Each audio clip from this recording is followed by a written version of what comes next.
Good morning, Karil Hinyero Tips. Yan, para sa lahat ng mga hindi pa nakakaalam paano mag-compute ng CHB, yung quantity ng CHB. Okay, ngayon ituturo ko naman sa inyo paano mag-compute ng mabilisan. Okay, as you can see, meron na tayong figure dito mga idol. Pasensya na kayo sa anino. Okay, so as you can see, yung figure, 30 meters yung haba ng pader at 3 meters yung taas. Okay, yung unang gagawin natin mga lods ay kukunin natin yung area niyan. Okay, simple lang naman ang kumuha ng area, di ba? Yung length times the height. Okay, ito na. 3 times 30 or di kaya 30 times 3, pwede rin. Kahit baliktarin mo, okay lang. So, 90 square meter yung area niyan. Okay, so para makuha natin yung bilang ng CHB na kakailanganin natin, siyempre, i-derive muna natin yung factor natin mga lods. Baka tanungin niyo ako kung saan ko na naman kinuha. Yun. Okay, so kunin muna natin yung area ng isang hollow blocks. Make sure na yung hollow blocks is standard. Meron kasing mga hollow blocks na hindi standard. Okay, ang standard size ng hollow blocks ay 40 by 20. Okay, kaya kapag kayo bumibili ng hollow blocks, lagi nyong i-check yung dimension. Kasi mayroong 37 by 17. So, ibig sabihin, substandard. Kaya kapag kayo nag-compute na, kailangan mag-base dito sa size para makompute nyo ng tama. Okay?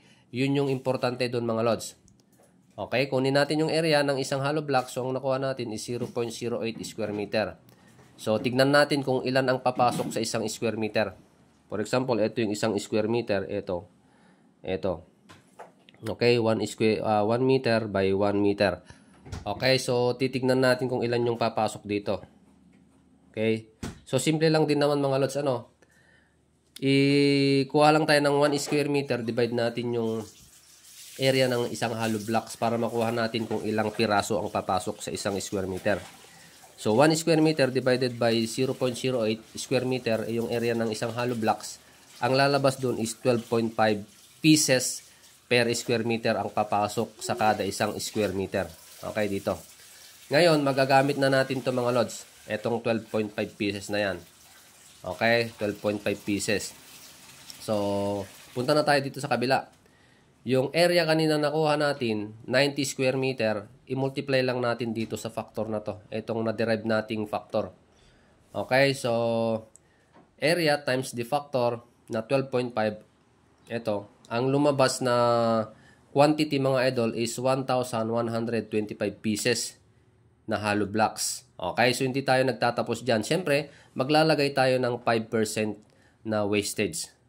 Okay, so mag-a-add tayo ng 5%. Ngayon, ang lumabas mga idol sa pagdadagdag natin ng 5% ay ito, 1,181.25. Wala namang 0.25 kaya ginawa nating say 1,182 pieces na hollow blocks. Diba? So, ganun lang kasimple mag-compute mga idol. So, sa susunod, ituturo ko naman sa inyo paano mag-compute ng mortar and yung binder niya. Okay? Yung mortar yung papasok sa loob ng hollow blocks at saka yung sa horizontal binder. Okay? Ituturo ko na naman sa susunod na series natin. And then, yung susunod doon, yung plastering naman. Kung ilan yung bags ng semento, ilang cubic ng sand. Okay?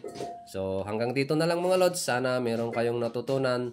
I-share nyo to para sa mga baguhan.